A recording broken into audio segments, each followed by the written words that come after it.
কাছে চলে আসছে রমজান মাস। এখন ফাল্গুন মাসে রমজান মাস চলে আসবে। এবার আপনার কাছে একটা কথা বলছি, অনেকে আমাকে জিজ্ঞাসা করে, ভাই হুজুর আপনার কাছে একটা কথা জানতে চাই, আমি রোগা পাতলা মানুষ, আমার শরীরটা খুব দুর্বল, খুব অসুস্থ, আমার একটা কোলে বাচ্চা আছে, এখন বাচ্চাটা যদি দুধ খায় আমার শরীরটা প্রেসার পড়ে, চাপ পড়ে, আমার বাচ্চা অন্য খাবার খেতে চায় না, আমার বুকে দুধটা খায়, হুজুর আমি রোজা রাখতে পারবো কি পারবো না? আমি আপনাকে বলছি, বাচ্চা যদি দুধ খায় মা তুমি রোজা রাখতে পারবে, কোনো সমস্যা নেই, কিন্তু কোরআন জানিয়েছে তোমরা যেটা জানো না, তোমাদের জ্ঞানে ঊর্ধ্বে যারা আছে তাদের সঙ্গে পরামর্শ করে নাও। ডক্টর যদি বলে তুমি একটা আপেল খেলে, তুমি একা খাও না, ওই আপেলের নির্যাস থেকে যে রক্ত দুধ হয় সেটা তোমার বাচ্চা ভক্ষণ করে।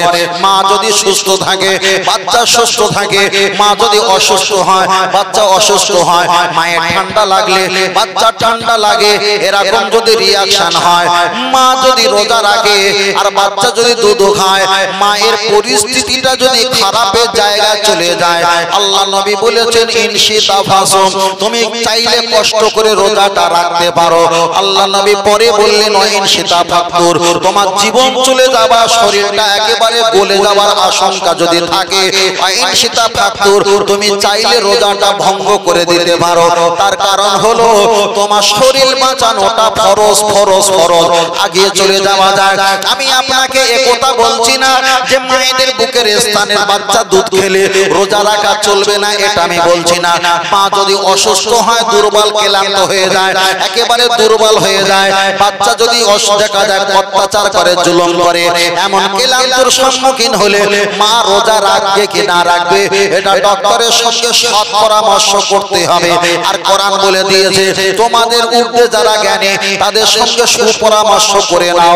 চলেন আপনার কাছে এগিয়ে যাই। আল্লাহ নবীর একটা হাদিস মনে পড়ে যায়। আল্লাহ নবীর কাছে একটা মহিলা চলে এসেছেন, ইয়া রাসূলুল্লাহ, হাবিবাল্লাহ, আমি ব্যভিচারী করেছি, আমাকে শাস্তি দাও। আল্লাহ নবী শাস্তি দেওয়ার জন্য তৈরি হয়ে গেছে। আল্লাহ নবী জিজ্ঞাসা করলেন, ও মহিলা তুমি বলো তোমার গর্ভে কি সন্তান আছে? ইয়া রাসূলুল্লাহ, আমার গর্ভে সন্তান আছে। আল্লাহ নবী বললেন আমি এখনই তোমাকে শাস্তি দেব না। আল্লাহ নবী যখন বললেন তুমি বাড়ি চলে যাও, তোমার গর্ভে সন্তান যখন প্রসব হবে তারপরে আমার দরবারে দেখা করবে। মহিলাটা বাড়ি চলে গেছেন। ঠিক দেখা যায় 7-8 মাস 9 মাস পরে আল্লাহ নবী দরবারে আবার হাজির হয়ে গেল। ইয়া রাসূলুল্লাহ, আমার বাচ্চা ভূমিষ্ঠ হয়েছে মাত্র দেখা যায় 2 দিন, আপনার দরবারে এসেছি, আমি ব্যভিচার করেছিলাম, আমাকে শাস্তি দাও। আল্লাহ নবী বললেন তোমাকে যদি শাস্তি দিয়ে মৃত্যুদণ্ড দেওয়া হয় তোমার বাচ্চার ভবিষ্যৎটা কি হবে? তবে মহিলা তোমার বাচ্চাকে তুমি দুধ খাওয়াও কমপক্ষে 2 বছর। আল্লাহ নবীর কাছ থেকে আবার ফিরে চলে গেল, বাচ্চাকে দুধ খাইয়েছে 2 বছর, আবার নবীর দরবারে চলে এসেছে। ইয়া রাসূলুল্লাহ, আপনি আমাকে শাস্তি দাও, ব্যভিচারী করার শাস্তি দাও। আল্লাহ নবী বললেন আমি তোমার শাস্তি দেব। তোমার বাচ্চা কি খুঁটে খেতে পারে? হুজুর আমার বাচ্চা খুঁটে খেতে পারে, প্রমাণ দেখাও। কিছু রুটি গুলো ছেড়ে নিচে ফেলে দিয়েছে, বাচ্চা হামাগুড়ি দিয়ে 2 হাত দিয়ে দেখা যায় তিনি তুলে খাবার মতো, খুঁটে খাবার মতো কিছুটা ভক্ষণ করেছে। আল্লাহ নবী তাকে ওই ব্যভিচার করা প্রায়শ্চিত্তটা তার প্রতি ওয়াজিব করে দিয়েছে। তাহলে একটা মহিলা যদি ব্যভিচারী করলো 10 মাস কিংবা 9 মাস আল্লাহ নবী কোনো শাস্তি দিল না। বাচ্চাটা ছোট ছিল, দুধ খাচ্ছিল বলে 2 বছর কোনো শাস্তি দিল না। পরে যখন বাচ্চা খুঁটে খাওয়া শিখলো আল্লাহ নবী তাকে শাস্তি দিয়েছে। তাহলে এখানে প্রমাণ হয়ে গেল একটা মা নিম্ন সংখ্যা 3 বছর পাপের হাত থেকে বেঁচেছিল শুধু কেবলমাত্র বাচ্চার কারণে, সন্তানের কারণে। এখানে প্রমাণ হয়ে যায় বাচ্চা যদি অসুস্থ হয়ে যায়, দুর্বল হয়ে যায়, বাচ্চা যদি জুলুম করে, যদি অত্যাচার করে, রোগগ্রস্ত যদি হয়ে যায়, মা যদি অসুস্থ হয়ে যায়, ইনশিতা ফাকতুর, চাইলে তুমি রোজা রাখতে পারো, না চাইলে তুমি রোজাও রাখতে পারো, নাও রাখতে পারো, এটা আপনার এখতিয়ার ব্যাপার। তবে জেনে রেখে দাও আপনার টাকা নেই হজ করো না, আপনার টাকা নেই যাকাত দিও না, আপনার টাকা নেই কুরবানি দিও না, আপনার টাকা নেই ফিতরা দিও না, আপনার টাকা নেই দান করো করো না, ফিতরা দান সাদকার মাল আপনি নিতে পারেন, তবে আল্লাহর বান্দা জেনে রেখে দাও, আপনি যতদিন পৃথিবীর জমিনে এসে থাকবেন হাজার ইবাদত পালিয়ে যেতে পারে, কিংবা ইশারা ইঙ্গিতে আল্লাহর ইবাদত নামাজ আদায় করে আল্লাহকে বোঝাতে হবে আল্লাহ আমি যে আপনার গোলাম, এটাই হলো তার বাস্তবিক প্রমাণ। আর একটু জোরে বলেন সুবহানাল্লাহ। নারে তাকবীর। তাহলে কোন কারণে রোজা ভঙ্গ হতে পারে, কোন কারণে রিমুভ হতে পারে, কোন কারণে যাকাত বন্ধ হয়ে যেতে পারে, কোন কারণে ফিতরা নাও হতে পারে, কিন্তু কোন কারণে নামাজ যদি কাজা হয়ে যায় সে নামাজটা তুলতে, নামাজটা ছাড়বে, আপনাকে নামাজটা আদায় করতে হবে। মায়েদেরকে বলছে মা রমজান মাস চলে এসেছে, হঠাৎ ইফতারের আর মাত্র 10 মিনিট বাকি, কিছু মনে করবেন না, ইফতারের আর মাত্র 10 মিনিট বাকি, টয়লেট থেকে ঘুরে এসে বলছে রোজাটা, কথা বুঝতে পারেন, টয়লেট থেকে ঘুরে এসেই বলছেন রোজাটা ভঙ্গ হয়ে গেছে, যেটা ওদের মাসে যেটা হয়। এবার মায়েদের মনটা খারাপ যে এত প্রখর রৌদ্রে রমজান মাসে রোজাটা রাখলাম এতটা ঘন্টা, আর 10টা মিনিট যদি একটু আগিয়ে যেতে পারতাম একটা রোজা হতো মা, এতে কষ্ট হবার কোনো কারণ নেই, কেন এটা তো আল্লাহর পক্ষ থেকে, আল্লাহ যাতে রাজি আমরাও তাতে রাজি, এটা আল্লাহর পক্ষ থেকে। আর এটা আল্লাহর পক্ষ থেকে, কিন্তু এর ভিতরে আমাদের মায়েদের একটা সমস্যা ছিল, মায়েদের সমস্যা ছিল কেমন?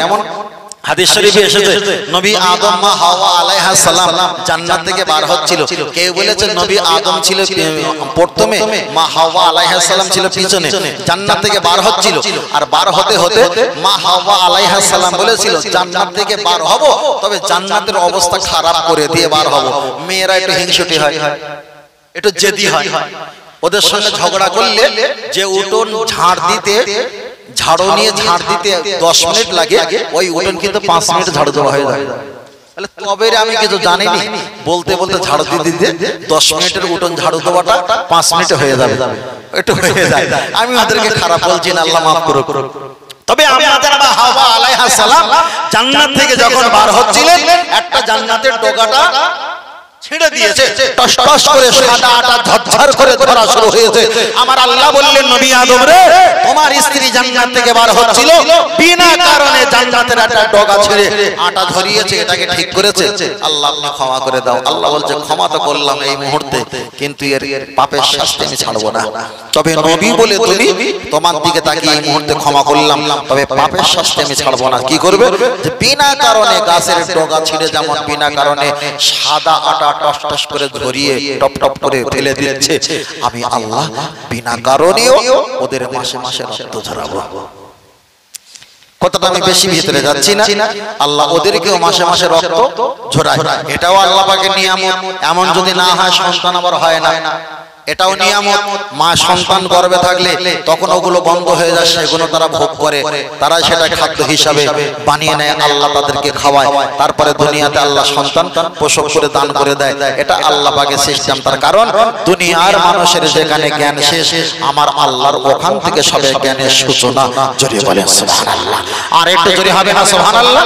এবার এটা তাকবীর দেন, নারে তাকবীর। আর একটু জোরে বলেন নারে তাকবীর। নারে তাকবীর। দুরূদ শরীফ আল্লাহুম্মা সাল্লি আলা খুব পড়ে বাবা ও আলা আলি সাইয়্যিদিনা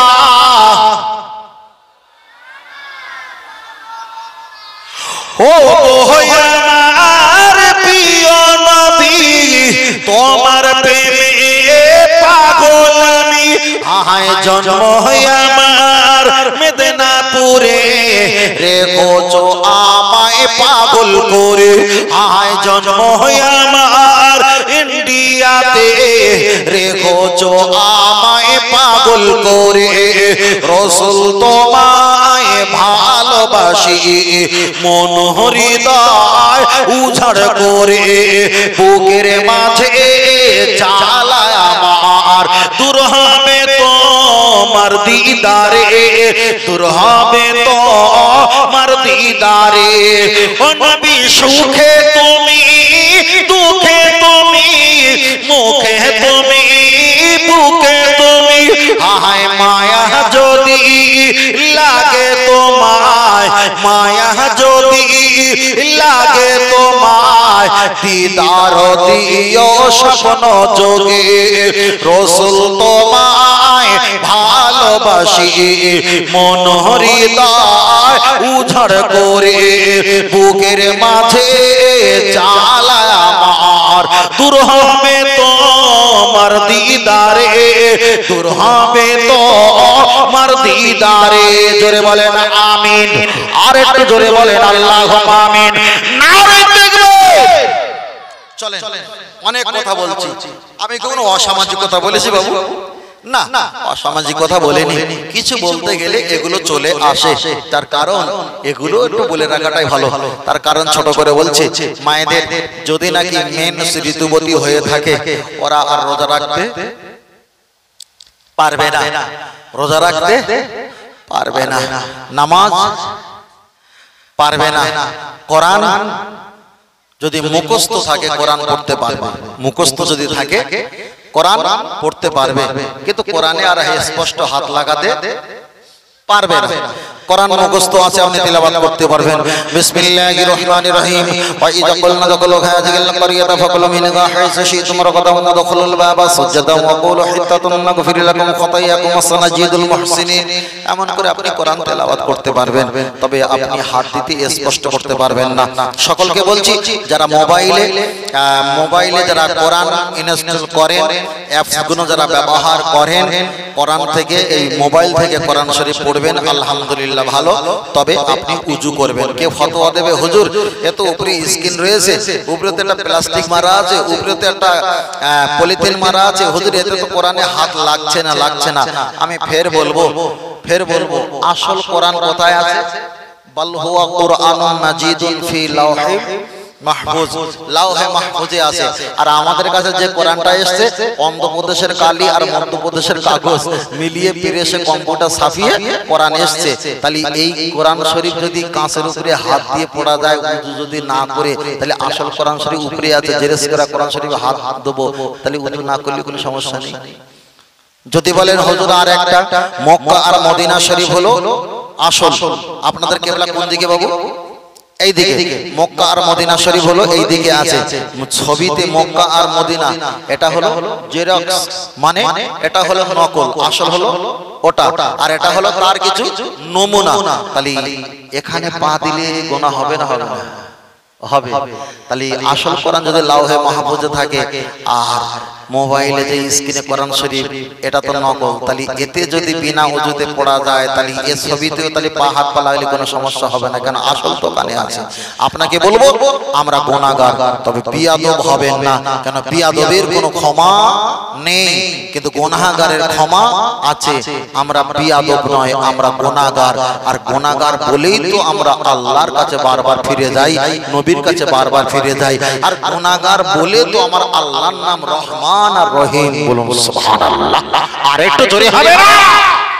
তবে অনেক জায়গায় ব্যাখ্যা করেছে, মায়েরা যদি শিক্ষিকা হয়, বাচ্চাদের যদি পড়ায়, এমন কোন মায়েরা যদি পড়ায়, তবে কেউ ব্যাখ্যা করে বলেছে, ওরা কোরআন শরীফের আয়াতগুলো স্পষ্ট করে পুরো টানা বলতে পারবে না, বানান করে দিতে পারবে। যেমন কেমন? বেসিনজের বিস, মিম লামজের মিল, লাম খরজাবাল্লাহ, হে রজের হি, রহে জবরা, মিম খরজার মা, নুন রজের নি, রজবরা, হাইয়াজের হি, মিম জের মি, এমন করে বানান করে দিতে পারবে, টানা বলতে পারবে না। টানা বললে কোরআনের একটা ওয়ার্ড সংরক্ষিত হবে। ওই জন্য বলা হয়েছে, আমাদের হানাফি মাযহাবে ওর থেকে বিরত থাকাটাই আশ্রয়, ওর থেকে বিরত থাকাটাই বুদ্ধিমানের কাজ। কেন এক হাত সেলাই করতে গিয়ে 5 হাত ছেড়ে যাবে নাকি? ভুল বলছি, ছেড়ে যাবে। আল্লাহ আমাদের বোঝার তৌফিক দান। সকলে বলেন আল্লাহুম্মা আমিন। আরেকটু জোরে বলেন আল্লাহুম্মা আমিন। পিছন থেকে ভাই তাকবীর দেন, নারে তাকবীর। রোজা রাখা হবে তো? রোজা রাখা হবে? কি কি রোজা রাখবো? এত হরিগতি, আমলকি, বয়রা, অর্জুন, কালমেঘ, রজনী, বিমাল, তুলসী, শান্তি, শেখর, মোসাবি, দিলবাগ, চুটকি, যে পরিমাণ ছেলেরা খাচ্ছে, রোজাটা রাখবে কি করে আমরা বুঝতে পারি না। ও তাকবীর দিচ্ছে, তাও মনে এখন গালে আছে জিনিস, তাই না? ও জিনিস খালে আছে, সাংঘাতিক জিনিস। আল্লাহ আল্লাহ আমাদের ভাইদেরকে হেফাজত করেন, বলেন আমিন। আবার দেখবেন যারা রমজান মাসে রোজা রাখে, রোজা রাখার সময় আবার মা চাচিরা সকালবেলা গুল মাঝে গুড়া অনেকে ব্যবহার করে, তাই না? অনেকে মাজন ব্যবহার করে। এগুলো করবেন না, এগুলো করবেন না। একেবারে রোজাটা না ভাঙলেও রোজাটা হালকা হবে, এর থেকে বিরত থাকবেন। এগুলো করবেন না, কখনো করবেন না, কখনো করবেন না। চলেন যাই। আমি আপনাকে বলছিলাম নবীর মহব্বত সম্পর্কে ভালোবাসা তাকিয়ে আপনার কাছে অনেক কথা বলছিলাম। এবার আপনার কাছে একটাই কথা বলছি, আল্লাহ নবী আমাদেরকে যা করতে বলেছে ওটাই আমরা করব না নবী যেটা করেছেন সেটা করব? নবী যেটা করেছেন সেটা আমরা করব না নবী যেটা করতে বলেছেন, নবী যেটা করতে বলেছেন সেটাই আমরা করব? চলেন একটাবার আগিয়ে যাই। হাদিসটা বুখারী শরীফে এসেছে। আল্লাহ নবী রমজান মাসে তিনি একটা জায়গায় বসে আছেন। সাহাবীরা ইফতারের বর্তনগুলো এক জায়গা করেছেন। খানা পিনা কিছু হালুয়া, কিছু দেখা যায় ফল ছিল। আল্লাহ নবীকে ইফতারি অবস্থায় নবীকে দিয়েছেন। আল্লাহ নবীকে যখন দিয়েছেন, আল্লাহ নবী ইফতারটা খেলেন না, একটু হাত দিয়ে সরিয়ে দিলেন। আবার সাহাবারা দেখলেন নবী তো ইফতার করলেন না। পরের দিন নবীকে একটু বেশি পরিমাণ ইফতার দিয়েছে। আল্লাহ নবী ইফতারটা খেলেন না, আবার সরিয়ে দিলেন। সাহাবারা মনে করলেন নবী আমার 3 দিন না খেয়ে আছে, আল্লাহ নবীকে একটু বেশি পরিমাণ খানা দাও, ফল পাকড় অনেক কিছু দাও। আল্লাহ নবীকে একটু বেশি পরিমাণ দিয়েছেন। আল্লাহ নবী 3-4 দিনের মতো আবার ফিরিয়ে দিয়েছে। এমন করে আইয়ামু খামসা 5টা দিন চলে গেছে। একটা সাহাবা বললেন ইয়া রাসূলুল্লাহ হাবিবাল্লাহ, আল্লাহ কোরআন নাজিল করেছে আপনার প্রতি না আমাদের প্রতি? আল্লাহ নবী বললেন আমার প্রতি আল্লাহ কোরআন নাজিল করেছে। ও আল্লাহ নবী, আল্লাহ যদি আপনার প্রতি কোরআন নাজিল করে থাকে কথাটা সত্য, কিন্তু ওই কোরআনে আমার আল্লাহ বলেছেন সুম্মা আতিমুস সিয়ামা ইলাল লাইল, সন্ধ্যা যখন হয়ে যাবে তোমরা রোজাটা ভঙ্গ করে ইফতার খাওয়া শুরু করে দাও। আপনি কেন রোজাটা ভঙ্গ করে ইফতার খেলেন না? জবাব দাও। আমার দয়ার নবী তখন বলেছিলেন ও আমার সাহাবীরা, আমি পৃথিবীর জমিনে ইবাদত করার জন্য আসিনি, আনা বুইস্তু মুআল্লিমান, আমি মুহাম্মদ সাল্লাল্লাহু আলাইহি ওয়াসাল্লাম তোমাদের শিক্ষক হয়ে এসেছি। আমি যেটা করব এটা তোমাদের করার কোনো দলিল নয়। আমি যেভাবে আদেশ করব ওটাই তোমাদের করা হলো অপরিহার্য। জোরে জোরে বলেন সুবহানাল্লাহ। তাহলে কটা পরিষ্কার হয়ে গেল। চলেন চলেন আর একটা আমি আপনার কাছে বলতে চেয়েছি, ছোট্ট করে বলবো, তার বেশি লম্বা নয়। আপনার কাছে আমি বলতে চাই, আমাদের মায়েরা অনেকে কি করে রমজান মাসে আমাদের 10টা 20টা 15টা মা চাচিরা নামাজ পড়ে, আবার একটা হাফেজ সাহেব নামাজ পড়ায়। আপনাদের এলাকায় না হলে আমাদের বিভিন্ন পরিবেশের জায়গায় আমরা দেখেছি 30-40টা মায়েরা তারা পর্দা দিয়ে নামাজ পড়ে, আর একটা হাফেজ সাহেব হুজুর এলাকার কোন একটা হাফেজ সাহেব কিংবা মৌলভী সাহেব তিনি তারাবিটা নামাজ পড়ে আর মায়েরা তার পিছনে নামাজ পড়ে। আমি বলবো মা এগুলো আর করবেন না। নবী তো নিজে মুহাম্মদ সাল্লাল্লাহু আলাইহি ওয়াসাল্লাম মহিলাদের সঙ্গে করে নিয়ে মসজিদে নববীতে নামাজ পড়িয়েছেন। আল্লাহ নবী দ্বিতীয় সাহাবা প্রথম খলিফা হযরত আবু বকর রাদিয়াল্লাহু তাআলা আনহু তিনিও মহিলাদের সঙ্গে করে নিয়ে নামাজ আদায় করেছেন। আল্লাহ নবী দ্বিতীয় খলিফা হযরত ওমর ফারুক রাদিয়াল্লাহু তাআলা তিনিও মহিলাদের সঙ্গে করে নিয়ে জামাতের সঙ্গে নামাজটা আদায় করেছে। কিন্তু ওমর ফারুক কিছুদিন পরে তিনি বলেছিল সাল্লু ফি বুয়ুতুকুম, সাল্লু ফি বুয়ুতুকুম, সাল্লু মানে নামাজ, ফি মানে মধ্যে, বুয়ুতুকুম মানে ঘর। তোমরা আজ থেকে ঘরে গিয়ে নামাজ পড়ো, মসজিদে নববীতে নামাজ পড়া যাবে না। খালি আল্লাহর নবী নামাজ পড়িয়েছেন, হযরত আবু বকর রাদিয়াল্লাহু তাআলা আনহু তিনিও নামাজ পড়িয়েছেন। ওমর ফারুক কিছুদিন পড়ানোর পর তিনি বাধা প্রদান করে বলেছেন তোমরা বাড়িতে গিয়ে নামাজ পড়ো, মসজিদে নামাজ পড়া চলবে না। এখানে আমি আপনাকে বোঝাতে চেয়েছি নবী যখন হায়াতে ছিল ওই পরিবেশটা ভালো ছিল। ওমর ফারুক যখন আবু বকর হুজুর ছিল তখনও পরিবেশটা ভালো ছিল। ওমর ফারুক হুজুর কিছুদিন নামাজ পড়ানোর পর পরিবেশটা বুঝতে পেরেছে এদের ভিতরে একটু নামাজে যাওয়া আসা ছেলে মেয়ে সমস্যা হচ্ছে, তাই ওমর ফারুক তিনি নামাজে আসা মহিলাদেরকে কঠোর নিষেধাজ্ঞা জারি করেছে। আল্লাহ নবী একটা হাদিস শরীফে বলেছেন আসহাবিকান নুজুম, আমার সাহাবারা হলো নক্ষত্র তুল্য। ইক্তাদাইতুম, তোমরা যদি কোন সাহাবাকে অনুসরণ করো তোমরা অবশ্যই আল্লাহ জান্নাত পেয়ে যাবে। তাহলে নবী যা করেছে ঠিক করেছে, আবু বকর হুজুর যা করেছে ঠিক করেছে, ওমর ফারুক প্রথম যা করেছিল ঠিক করেছে, পরে যেটা বারণ করেছে ওটাও ঠিক করেছে। ও আমার মায়েরা, আমি আপনাকে বলছি আপনি নামাজ তারাবি নামাজ পড়বেন একা একা, যদি না পারেন স্বামী আর স্ত্রী এক জায়গায় তারাবি নামাজ পড়বেন, যদি না পারেন আপনার ছেলে কিংবা ইমাম সাহেব এলাকার হাফেজ মাওলানা ভাই যারা আছে তাদের কাছ থেকে শুনে নেবেন। তবে মা আপনি এক হাত সেলাই করতে গিয়ে 5 হাত আপনি ছেড়ে ফেলবেন না। আপনি কোন পুরুষের পিছনে নামাজ পড়তে পারবেন না, ওটা বুখারীতে আছে আছে আছে, পরে ওটা রহিত, ওটা মানসুখ করা হয়েছে, আর পড়া যাবে না যাবে না যাবে না। তবে আপনাদের কাছে একটাই কথা বলি, মায়েরা যখন রুকু করবে ওদের হাতে চুড়ি আছে, রুকু করার সময় ওই চুড়ির আওয়াজ ঝুমঝুম করে যদি পড়ে, কেউ কেউ বলেছে নামাজ মাকরুহ হবে। আপনি হাতে চুড়ি হীরা জহরত কাঞ্চন মণি মুক্তা এগুলো থাকলে আপনি খুলে দিতে পারেন, যদি না খুলেন 5টা 4টে চুড়ি বিক্রি করে একটা দামি চুড়ি করেন যাতে করে ঝুমঝুমি আওয়াজ না হয়। আমার মায়েদের বলবো মা তোমরা নূপুর পরবে, নূপুরে দুটো মুখ এক জায়গায় রাখলে 3টে করে 6টা বলদানা ঝুমঝুম করে আওয়াজ হয়। হাদিসটা বুখারী শরীফে এসেছে, মা কুল্লি দারসিন শয়তানু আকামা ক্বালা আলাইহিস সালাম, পাত্র যন্ত্র ঝুমঝুমের আওয়াজটা হলো হারাম, এটা চলবে না। আখের দোকানে এত বড় ঘুমট থাকে, গরুর গলায় এত বড় ঘুমট থাকে, বাচ্চার কোমরে কিংবা পায়ে এত বড় ঘুমট থাকে, মায়েদের পায়ে এত বড় ঘুমট থাকে।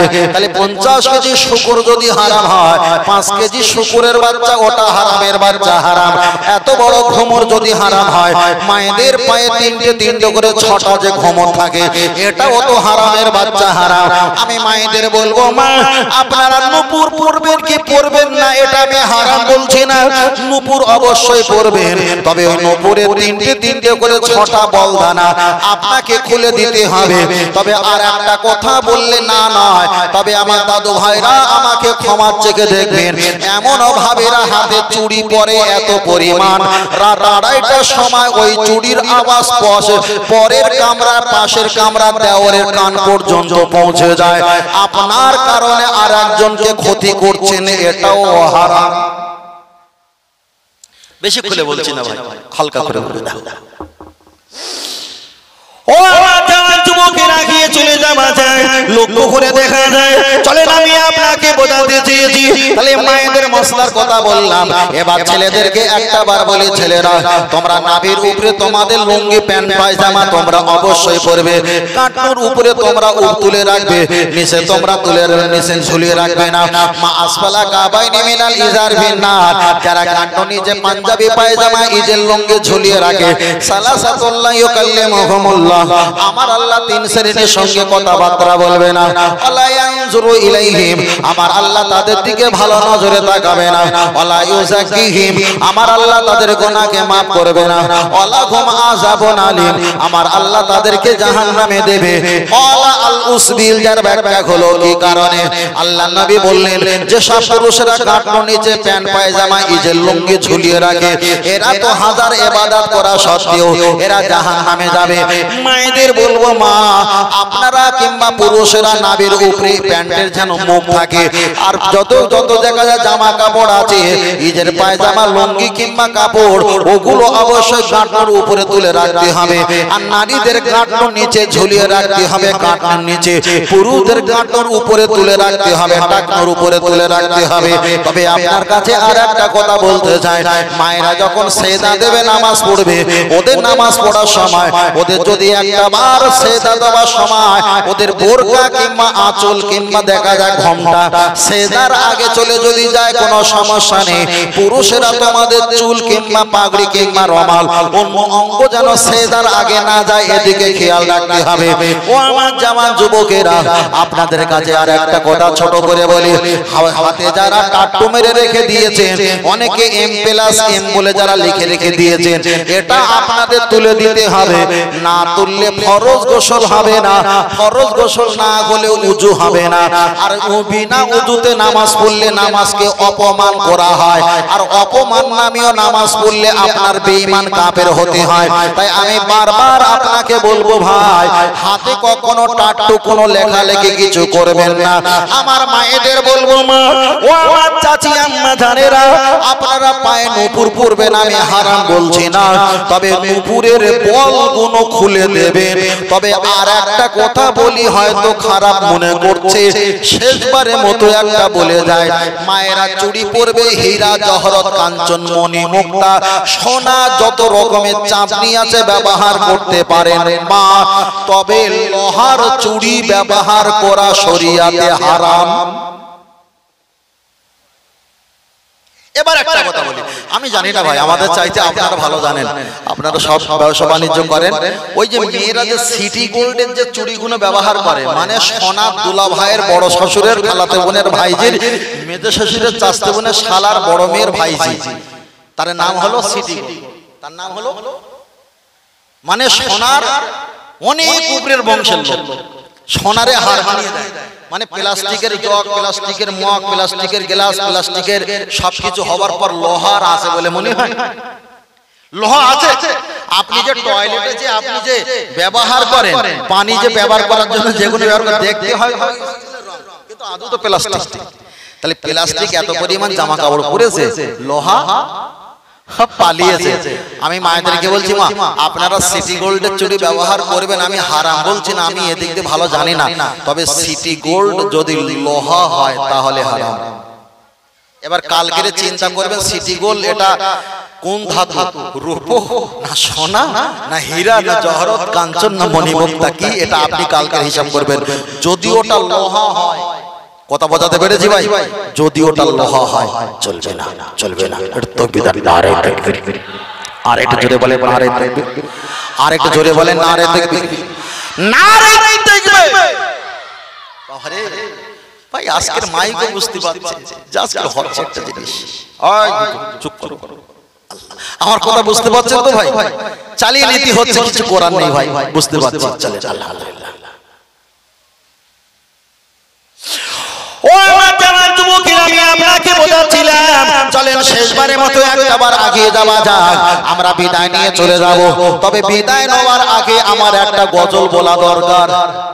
ছেলেরা বারবার বলছিল হুজুর গজল বলো, তবে এত গজল বলতে গিয়ে মানে গজব হয়ে যায় কিনা ভয় লাগে। তবে একবার নবীর শানে গজল বলা যাক। সকলে বলেন ইয়া রাসূলুল্লাহ, আর একটু জোরে বলেন ইয়া রাসূলুল্লাহ। বললো ইয়া রাসূলুল্লাহ, ইয়া হাবিবাল্লাহ, আর জোরে ইয়া রাসূলুল্লাহ। এই কোণা থেকে আওয়াজ আসে না, এই কোণা থেকে আওয়াজ আসে না, তুই বড় ফাঁকিবাজ। জোরে বলো ইয়া রাসূলুল্লাহ। গোলাপ নীলম গাধা নীলম নীলম রজনী গন্ধা, মনের সুখে মালা গেঁথেছি সকাল থেকে সন্ধ্যা। তবে একবার দেখা দাও যদি ও কামলি ওয়ালা, একবার দেখা দাও যদি ও মদিনা ওয়ালা, হাসি মুখে পাঠাবো তোমায় হাজার কি আমের নজরানা। বলো বলো ইয়া রাসূলুল্লাহ, জোরে আরো জোরে ইয়া রাসূলুল্লাহ।